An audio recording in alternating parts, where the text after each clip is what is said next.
Со стипендии во висина од 3000 денари, Министерството за образование и наука ќе ги стимулира деветоделенците да ги одберат средните стручни училишта за нивна натамошна наобразба, тврди денеска заменик министерот за образование Љулзим Алиев во Штип, одговарајќи на прашањето на телевизија Стар дали конечно ќе има реформи во средното стручно образование и анулирање на хроничниот недостиг на образовани кадри од повеќе дејности. Многу конкретно и добро прашање поставено, бидејќи и ние се фокусираме да го пренасочиме интересот на учениците према стручното образование и сега во Министерство веќе 200 станоци сме имале соработни групи од над 20 членови за спремање или подготовка на законот за средно образование. Токму за тоа и Министерството ги стимулира овие ученици со стипендии. Сите тие ученици што ќе бидат запишани во дуалните паралелки ќе добијат стипендија од по 3000 денари месечно за секоја учебна година и за секој ученик посебно.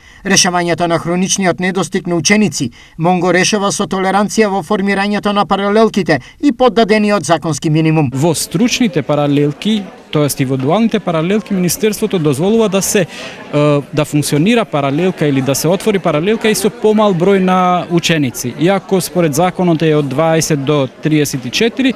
За прв пат од наредната учебна година Штипското средно текстилно училиште Димитар Мирашчиев ќе има паралелка од дуалното образование. Што значи дека имаме зголемен број на практични часови поврзани со реалниот сектор, односно со компаниите од нашата локална самоуправа. Докажаниот квалитет во наставно-образовниот процес е главниот адут за афирмација на Средното медицинско училиште Јане Сандански. И стручноста која ја нудиме како училиште, се уште го држиме трендот на едно од најпосетуваните училишта во нашиот регион. Интензивните средби со бизнис секторот и менаџментот на средните стручни училишта се императив на општината, дуалното образование да заземе пошироки рамки. Со цел да бидат овие стручни училишта поатрактивни за идните средношколци кои што би ги избрале смеровите во овие училишта и на тој начин преку пракса да стекнат соодветно образование кое што ќе им биде полесно за да се прилагодат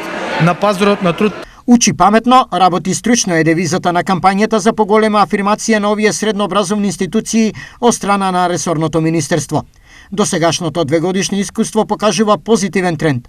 Од првичните 97, бројот на ваков вид на паралелки во земјата се искачил на 227, а деловната соработка со компаниите учеснички се позиционира на 400 потпишани договори.